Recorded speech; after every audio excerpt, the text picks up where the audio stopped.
அனைவருக்கும் வணக்கம். கதை நேரத்தில் மீண்டும் உங்களை சந்திப்பதில் மகிழ்ச்சி. இன்று நான் சொல்லப்போகும் நீங்கள் கேட்கப் போகும் கதை பாண்டிமாதேவி. எழுதியவர் திரு ந. பார்த்தசாரதி அவர்கள். அத்தியாயம் 16. பேசாதவர் பேசினார்.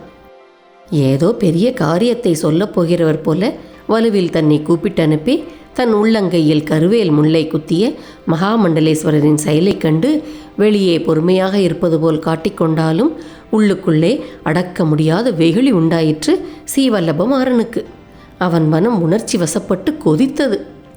சேச்சே, பொம்மை செய்வதற்காக களிமண்ணை பிசைந்து வைத்த குயவன் தன் நிலை சோர்ந்து அதே கனிமண்ணில் தலை குப்புற வழுக்கி விழுவது போல் அறிவின் ஆற்றலால் 8 திக்கும் விட்டெறிந்து ஆள்வதாக எண்ணிக்கொண்டு பைத்தியக்காரத்தனமாக நடந்து கொண்டு விடுகிறார்கள் சிலர். அரிய பெரிய அறிவாளியின் மனமும் கைகளும் சில சமயங்களில் எளிய சிறிய காரியங்களை நினைத்தும் செயல்பட்டும் தடுமாறி விடுகின்றன. அறிவில்லாதவனிடத்தில் இருக்க முடியாத அவ்வளவு பலவீனங்களும் அறிவுள்ளவனிடத்தில் நிரம்பி கிடக்கின்றன. தேனை குடிக்கப் போன ஈ தேனுக்குள்ளேயே விழுந்து மூழ்கி விடுவது போல், தண்ணீரில் விழுந்தவனை காப்பாற்றப் போனவனும் தண்ணீரில் விழ நேர்வது போல், காமம், குரோதம், பொறாமை, சுயநலம் இவையெல்லாம் கூடாதென்று சொல்லிக்கொண்டே இவைகளை தவிர வேறு பண்பையை கடைபிடிக்காத அறிவாளிகள் எத்தனை பேர்கள் இருக்கிறார்கள் உலகில். இந்த உலகத்தில் சாதாரண மனிதன் கவலை இல்லாமல் வயிற்றுக்கு சோறும் உடலுக்கு துணியும் பெற்று ஊருக்கு கெடுதல் செய்யாத சாதாரண அறிவுடன் நிம்மதியாக வாழ வேண்டுமானால் முதல் காரியமாக அறத்தையும் கருணையையும் மறந்து மனம் மறத்து போன அறிவாளிகள் அத்தனை பேரையும் கழிவில் ஏற்றி கொன்றுவிட வேண்டும். உலகத்துக்கு அத்தனை கெடுதல்களையும் நினைவுபடுத்தி சொல்லிக் கொடுப்பவர்கள் இவர்கள். உள்ளங்கையில் குமிழிட்டு உருண்டு நின்று ஒரு துளி இரத்தத்தை பார்த்து கொண்டே இவ்வளவு ஆவேசமான நினைவுகளையும் நினைத்து பார்த்து விட்டான் ஸ்ரீவல்லபன். கையைப் போலவே அவன் முகமும் கோபத்தால் சிவப்பேறிவிட்டது. பேச துடிக்கும் வாயோடும் பேசுவதற்கு பயந்த மனதோடும் மகாமண்டலேஸ்வரருக்கு முன்பு நின்று கொண்டிருந்தான் அவன். அம்புகள் பாய்வது போல் ஊடுருவி பார்க்கும் அவருடைய இணை விழிகளின் பார்வை அவனை கட்டுப்படுத்தி நிறுத்தியிருந்தது.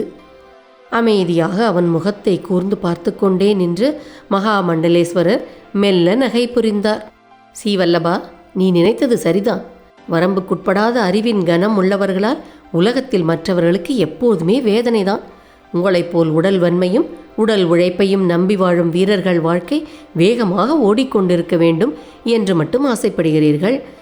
என்னை போல் மனத்தன்மையும் மன உழைப்பையும் நம்பி வாழ்பவர்கள் வாழ்க்கை ஒவ்வொரு கணமும் நின்று நிதானித்து சிந்தனையோடு தேங்கி போய்கொண்டிருக்க வேண்டும் என்று நினைக்கிறோம். அறிவுக்கும் ஆண்மைக்கும் அவை இரண்டும் தோன்றிய நாளிலிருந்து நடந்து வரும் போராட்டம்தான் இது. அவருடைய சொற்களை கேட்டதும் ஸ்ரீவல்லபமாறன் திடுக்கிட்டான். ஏ அப்பா, இவருடைய கண்களுக்கு முன்னால் நிற்கிறவன் மனத்தில் கூட ஒன்றும் நினைக்க முடியாது போலிருக்கிறதே. என் எண்ணங்களை எனது முகத்திலிருந்தே எப்படி தெரிந்து கொண்டார் இவர் என்று மலைத்தான் அவன். சிரித்து கொண்டே மெதுவாக நடந்து அவன் அருகே வந்து சுதந்திரமான உரிமையோடு அவனை முதுகில் தட்டி கொடுத்தார் அவர். மெய்க்காவர் படைத்தலைவனே, நீ கவலைப்படாதே. என்னுடைய அறிவின் கனம் உனக்கு எந்த விதமான கெடுதலையும் எப்போதும் உண்டு பண்ணாது. அதை எண்ணி நீ அஞ்ச வேண்டியதே இல்லை. 1000 வேல்களாலும் வாள்களாலும் நாம் சாதிக்க முடியாத காரியத்தை ஓர் சொல்லால் ஓர் எழுத்தால் அறிவாளி சாதித்து விடுகிறானே என்ற பொறாமை படை வீரனுக்கு ஏற்படுமானால் அதன் பின் உலகில் அரசர்கள் இருக்க மாட்டார்கள், அமைச்சர்கள் இருக்க மாட்டார்கள், என்னை போல் மகாமண்டலேஸ்வரர்கள் இருக்க மாட்டார்கள். தளபதி வல்லாளத்தேவனையும் உன்னையும் போல் ஆள்கட்டுள்ள படைத்தலைவர்கள் மக்களையும் அறிவாளிகளையும் அடக்கி ஒடுக்கிவிட்டு தங்களை தாங்களே அரசர்களாக்கி கொண்டு விடுவார்கள். எதிர்காலத்தில் பல 100 தலைமுறைகளுக்கு பின் இப்படிப்பட்ட படை வீரராட்சி உலகெங்கும் ஏற்பட்டாலும் ஏற்படும்.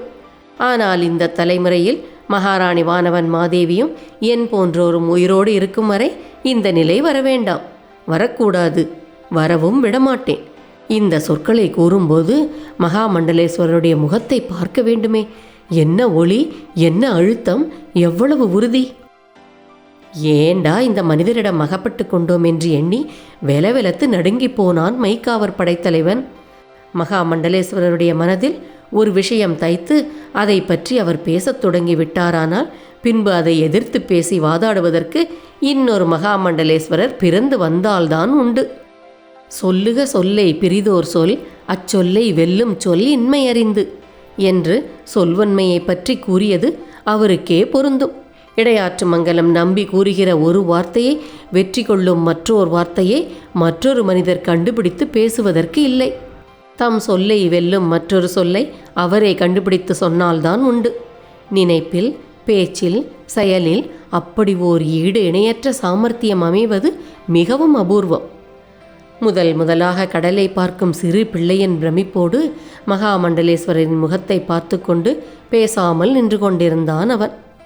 சீவல்லபா, நீ பச்சை குழந்தை இல்லை. உன்னை கூப்பிட்டு உன் கையில் ஒரு முள்ளை குத்தி அதை இன்னொரு முள்ளால் எடுத்துக்காட்டி இவ்வளவு செய்த பின்புதான் உனக்கு உண்மையை விளக்க வேண்டும் என்ற அவசியமில்லை. வாயார் சொல்லி விளக்கியிருந்தாலே உனக்கு புரிந்திருக்கலாம். ஆனால் நான் ஏன் அப்படி செய்தேன் தெரியுமா? ஒரு கருத்தை மனத்தில் பதிக்க வேண்டுமானால் அந்த கருத்தின் நினைவு பசுமையாக இருக்கும்படி எதையாவது செய்துதான் ஆக வேண்டியிருக்கிறது. குழந்தைத்தனமான காரியங்களாலும் அவற்றை செய்துதான் சில மெய்களை புரிய வைக்க முடிகிறது. இந்த மாதிரி குழந்தைத்தனம் இருப்பதால் தானே சத்தியத்தையும் தர்மத்தையும் காப்பாற்றுவதற்காக சில அறிவாளிகள் கதையும் கவியும் எழுதி கொண்டிருக்க முடிகிறது. உன் கையில் முள்ளால் குத்திவிட்டதாக நீ இன்மேல் வருத்தப்பட்டு கொள்ளாதே. வா, போகலாம். நான் கூறியபடி நீ தயார் செய்திருக்கும் வீரர்கள் 50 பேர்களையும் போய் காண்போம். அவர்கள் காவற்படை மாளிகையில்தானே தங்கியிருக்கிறார்கள் என்று அவனை உடன் அழைத்து கொண்டு அரண்மனை காவற்படை மாளிகைக்கு விரைந்தார் மகாமண்டலேஸ்வரர்.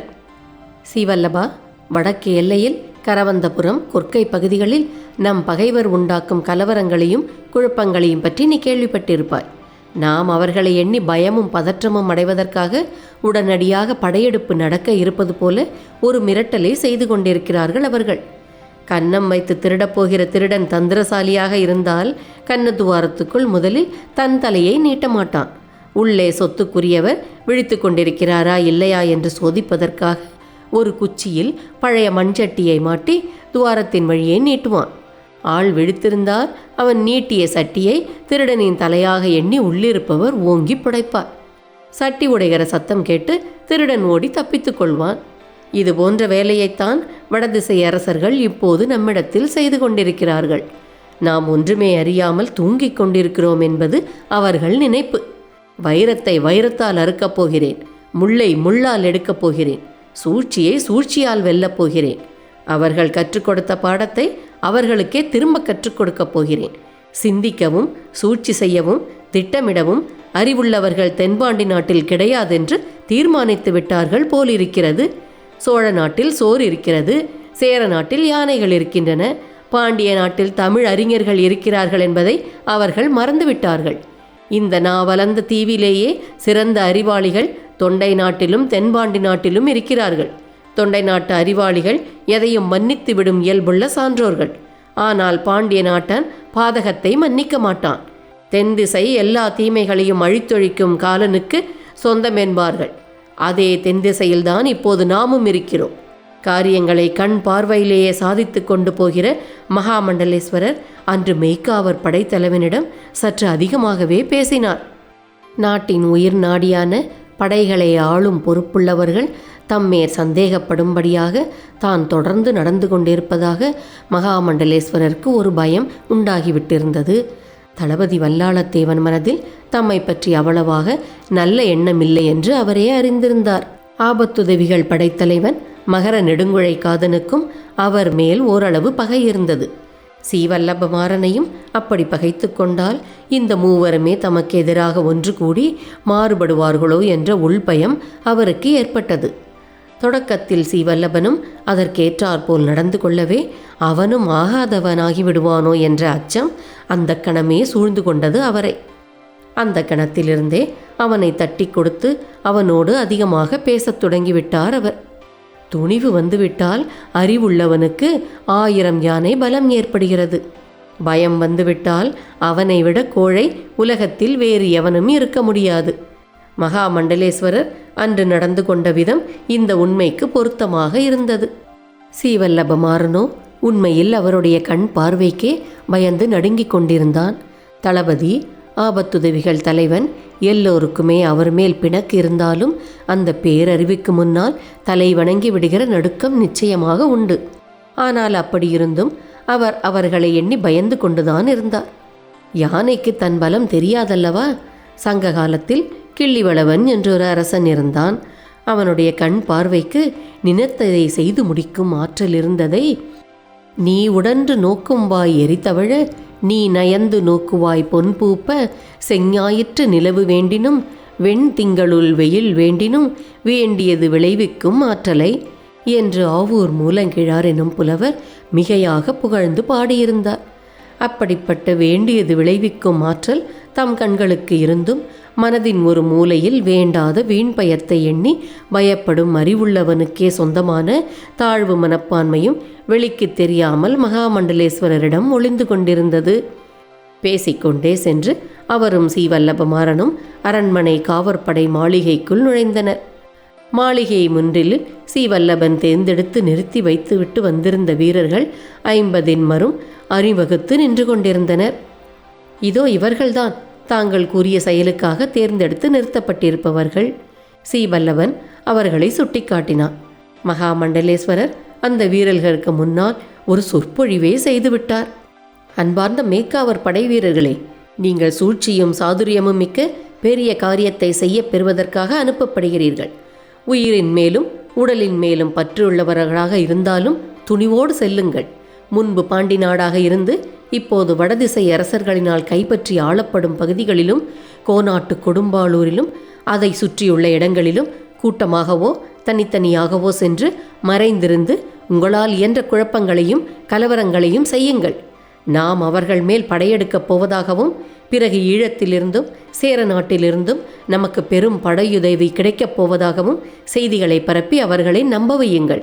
நீங்கள் ஒருவர் கூட முறிந்தவரை எதிரிகள் கையில் அகப்பட்டு கொண்டு விடாமல் இந்த வேலைகளை செய்ய வேண்டும்.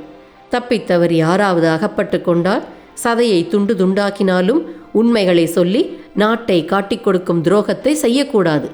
நம் நாட்டு வடக்கு எல்லையில் கொற்கையிலும் கரவந்தபுரத்திலும் அவர்கள் செய்கின்ற குழப்பங்களைப் போல் நீங்கள் அங்கே போய் செய்ய வேண்டும்.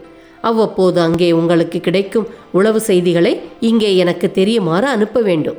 இந்த காரியங்களை எல்லாம் நன்றாக செய்து உயிர் தப்புவதற்கு உங்களுக்கு என்னென்ன திறமைகள் வேண்டும் என்று தெரியுமா? முதலாவதாக பொய்களை உண்மைகள் போல் சொல்ல தெரிந்திருக்க வேண்டும். சமயத்திற்கேற்றாற்போல் வேடமிட்டு நடிப்பதற்கு தெரிந்திருக்க வேண்டும். மிக முக்கியமான 3வது திறமை உயிர், உடல், பொருள் எதையும் எந்த வினாடியும் இழக்க தயாராயிருக்க வேண்டும். அவ்வளவுதான். இறுதியாக உங்களுக்கு நான் கூறும் எச்சரிக்கை ஒன்று உண்டு. இங்கிருந்து இந்த காரியத்தை செய்வதற்காக இன்று நீங்கள் புறப்பட்டு செல்வது கூடிய விரைவில் பரம ரகசியமாகவே இருக்க வேண்டும். நீங்கள் எல்லோரும் புறப்பட்டு செல்வதற்கு முன் கடைசியாக மிக வேடிக்கையான முறையில் உங்கள் திறமையை பரீட்சை செய்து பார்க்கப் போகிறேன் என்று சொல்லிவிட்டு குறும்பாய் சிரித்தார். அந்த சோதனை யாதோ? ஸ்ரீவல்லபன் வினயமாக கேட்டான். உங்களில் யாருக்கு அதிக பொய் கூறும் திறமை இருக்கிறதென்று பரீட்சை செய்ய போகிறேன். அவருடைய இந்த சொற்களை கேட்டு எல்லோரும் சிரிப்பை அடக்க முடியாமல் சிரித்து விட்டனர். சுவாமி, மெய்க்காவர் படை வீரர்களிடம் பொய் சொல்லும் திறமையை எதிர்பார்த்தால் தங்களுக்கு பெருத்த ஏமாற்றம்தான் கிட்டும். பரவாயில்லை ஸ்ரீவல்லபா, உலகத்தில் பொய் சொல்ல தெரியாத ஆட்களே கிடையாது. நன்றாக பொய் கூற தெரிந்த கூட்டத்திலிருந்துதான் கவிகள், கதாசிரியர்கள், பௌராணிகர்கள் எல்லாம் உருவாகிறார்கள். எங்கே பார்க்கலாம்? முதலில் உன் திறமையை காண்கிறேன். அழகாக ஒரு பொய் சொல். ஸ்ரீவல்லபன் நாணி தலை குனிந்தான். அவனால் முடியவில்லை. நீ தோற்றாய் என்று சொல்லிவிட்டு அடுத்த வீரனை கேட்டார் அவர். அவன் ஒன்றும் புரிந்து கொள்ள முடியாமல் ஏதோ உளறினான். சே, சுகமில்லையே, உங்களில் ஒருவருக்கு கூட அழகாக பொய் சொல்ல தெரியவில்லையே என்று உதட்டை பிதுக்கினார் மகாமண்டலேஸ்வரர். அப்போது அந்த வீரர்களில் கோமாளி போன்ற முக அமைப்பும் கோணிய வாயும் நீளமான மூக்குமுள்ள ஒரு வீரன் முன்வந்தான். நான் சொல்லுகிறேன் ஒரு பொய். எங்கே சொல் பார்க்கலாம். அவன் சிரித்து விடாமல் சொன்னான். என்னை பெற்ற அம்மாவுக்கும் அப்பாவுக்கும் கல்யாணம் ஆகும்போது நான் சிறு பையனாக இருந்தேன். அம்மாவுக்கு அப்பாவுக்கும் தாலி கட்டுற போது நான் அம்மா மடியில் ஏறி உட்காந்துக்கிட்டு பக்கத்தில் வைத்திருந்த உலக்கையில் கொழுந்த கிள்ளி போட்டு கொண்டிருந்தேன். அப்போது ஊர்வலத்துக்கு கொம்புள்ள குதிரை ஒன்றாவது கிடைக்கலையேன்னு எல்லாரும் வருத்தப்பட்டுக்கிட்டு இருந்தாங்க.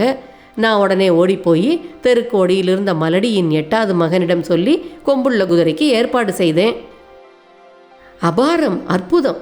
இன்னும் பல நூற்றாண்டுகள் கழித்து இதே திறமையோடு இந்த தமிழ்நாட்டில் நீ பிறந்தால் அந்த காலத்துக்கே நீதான் மகா கவியாக இலங்குவாய். என்ன அருமையான பொய்! மகாமண்டலேஸ்வரர் கூறினார். அவரும் மற்றவர்களும் நெடுநேரம் அடக்க முடியாமல் வயிறு குலுங்க சிரித்தார்கள். சிரிப்பு முடிந்ததும் மகாமண்டலேஸ்வரரின் கண் பார்வை சீவல்லமாறனுக்கு கட்டளையிட்டது. அவன் அந்த வீரர்களை அவர்களிடம் ஒப்புவித்த காரியத்தை செய்ய புறப்படுமாறு ஆணையிட்டான்.